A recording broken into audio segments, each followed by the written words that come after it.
গ্রামের এই শান্ত পরিবেশটা খুবই ভালো লাগে। গ্রাম মানে মনে হয় মানসিক শান্তি। গ্রাম মানে সবাই খুব সকাল সকাল উঠে বাড়ি ঘর ঝাড় দিয়ে তারপর মাটির চুলার রান্না বান্না। আমানি তো আজকে সকাল সকাল উঠে আমাদের জন্য রান্না বান্না করছিল। এদিকে অনেকটা বেলা হয়ে গেছে, এখনো মামানির ঘরের মুরগিগুলা ছাড়া হয়নি। সকাল সকাল উঠে মামানি তো আমাদের জন্য রান্না করছিল, আর আমি বললাম আজকে মুরগিগুলা আমি ছেড়ে দে, আমার বাচ্চাটাও দেখবে।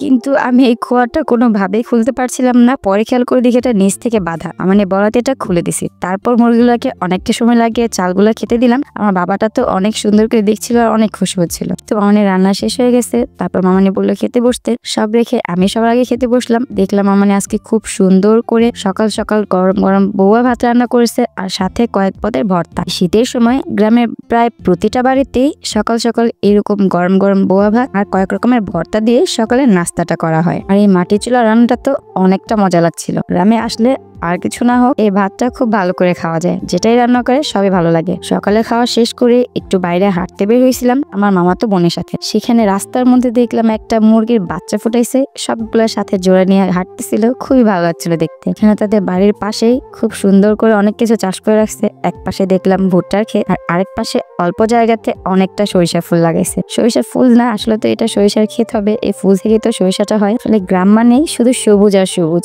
যেদিকে তাকায় সব জায়গাতেই ভালো লাগা। এখানে ভুট্টার গাছগুলো একদম ছোট ছোট ছিল, এখনো ভুট্টা ধরে নাই। আমি আগে কখনো এই ভুট্টার গাছ দেখি নাই, আর ভুট্টা হতে তো একদম দেখি নাই। এবার যাই প্রথম দেখলাম, কিন্তু এটাতে একটাতেও ফল হয় নাই। পাশের ক্ষেতে তো অনেক সুন্দর ধনিয়া পাতা লাগিয়ে রাখছিল। এখান থেকে আমার মামাতো বোন কিছু ধনিয়া পাতা নিতে আসছিল, ওর সাথে আমি বসছিলাম কিছু ধনিয়া পাতা তুলে দেওয়ার জন্য। আসলে নিজের ক্ষেত থেকে এভাবে শাকসবজি যেটাই হোক তুলে নিয়ে খেতে কিন্তু অনেক ভালো লাগে। আমার তো সবসময় গ্রামে থাকতেই ভালো লাগে, গ্রামটা টানে, কিন্তু কখনো গ্রামে থাকাই হয় না। বেড়াতে যাওয়া ছাড়া কখনো গ্রামে যাওয়াই হয় না। এই ধনিয়া গাছগুলো একসময় বড় হলে সরিষা ফুলের মতোই অনেক সুন্দর দেখা যায় দূর থেকে, একদম ধবধবে সাদা। আসলেই রং প্রকৃতির হাসি। প্রকৃতি সত্যি সেরা শিল্প। প্রকৃতির একটা সুর আছে যা অনেকেই শুনতে পায়। শহর থেকে গ্রামটা সবসময় আমাকে টানে, কিন্তু সেটা দেখাই হয় না। এই যে গ্রামের আঁকাবাঁকা পথ, যেদিকে তাকায় শুধু সবুজ আর সবুজ, এটা দেখেও শান্তি। কেন তো আমার মামাতো বোনের বাসায় দেখলাম সুন্দর গাঁদা ফুল লাগায় রাখছে। আমার তো ইচ্ছে করছিল এগুলো ছিঁড়ে নিয়ে যেতে, কিন্তু ফুল তো গাছেরটা গাছেই সুন্দর। আমি তো এই ফুলের গাছটা দেখে ভাবছিলাম এখানে হয়তো কয়েকটা গাছ হবে। পরে খেয়াল করে দেখলাম এখানে মাত্র একটা গাছই এতটা বড় হয়ে ছড়িয়ে আছে। মাশাআল্লাহ, আমার তো ইচ্ছে করছিল এখান থেকে এই গাছটা তুলে নিয়ে যেতে, কিন্তু সেটা তো সম্ভব না। ফুলটা এত সুন্দর লাগছিল, আমার বারান্দা তো আমি এত সুন্দর করে ফুলগুলো লাগাতে পারবো না। এখানে তো আমার জায়গাটা যেমন ছোট, গাছগুলো আমার ছোট ছোটই লাগাতে হয়। তারপর ভাবছিলাম এখান থেকে আমি একটা পাকা ফুল নিয়ে যাব, সেখান থেকে বীজ করে দেখবো গাছটা কেমন হয়। কিন্তু সেটা এবছর তো আর হবে না, কারণ আমি তো চলে যাবো 2-1 দিনের মধ্যেই। তারপর মামাতো বোনকে বলছিলাম গাছের বীজটা আমার জন্য রেখে দিতে।